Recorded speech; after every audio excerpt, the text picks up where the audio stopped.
So let's actually look at solving this 2x2 system using Gauss-Jordan elimination. So that's essentially using a matrix, and I want to get ones on the diagonal and then zeros here and here. And my goal, my reason that I'm doing that is because if I can put it in that form, that's going to tell me 1x plus no y equals, and I have my solution. And then on the second one, no x plus 1y is just y equals, and I have my solution. So if I can get it in Gauss-Jordan, if I can get it in reduced row echelon form by Gauss-Jordan, then I've solved the system. And you don't have to struggle to remember like reduced row echelon form Gauss-Jordan. Essentially just remember, can I solve this by matrix? So the first step is actually write it as a matrix. So I have 4, 2, 26. And then my bottom row is going to be 1, 1, 8. And the goal is you always want this number right here to be a 1, and if it's not, that's okay because we can make it a 1 eventually. But first, I'm just looking at this top row, and I'm seeing 4, 2, 26, which means I can reduce all of my numbers because back over here, if you have 4x plus 2y equals 26, if I divide everything by 2, then I would get 2x plus 1y equals 13, and my numbers are smaller. It's the same thing. They're called row operations, and I'm allowed to multiply a row by something, divide a row by something. Just like I can add equations, I could add my rows, I could subtract my rows.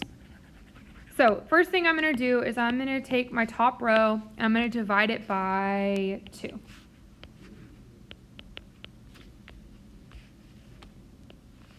So now I have 2, 1, 13.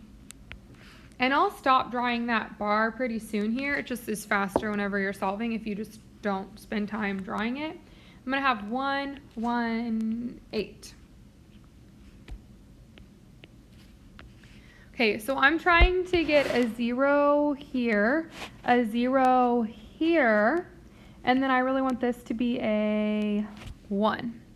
So if I subtract these rows, if I take my top row, and I subtract this bottom row, well, 2 minus 1 is going to become 1, 1 minus 1 is going to become 0, and 13 minus 1 is going to be, or 13 minus 8 is going to become 5.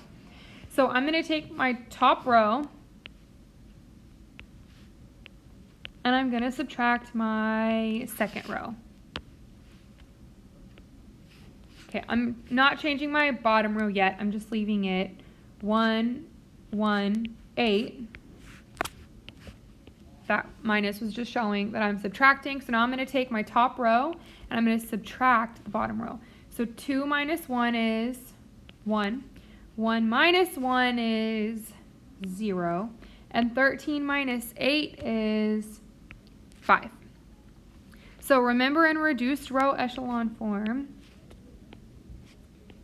I want it to be 1, 0, 1's on the diagonal, and then I have some numbers over here. So my top row is done. Now it's just the bottom row, and in that bottom row, I need a 0 to go right here, because remember, I'm trying to get 1's on the diagonal. So now if I take a look at this, now if I do my bottom row minus my top row,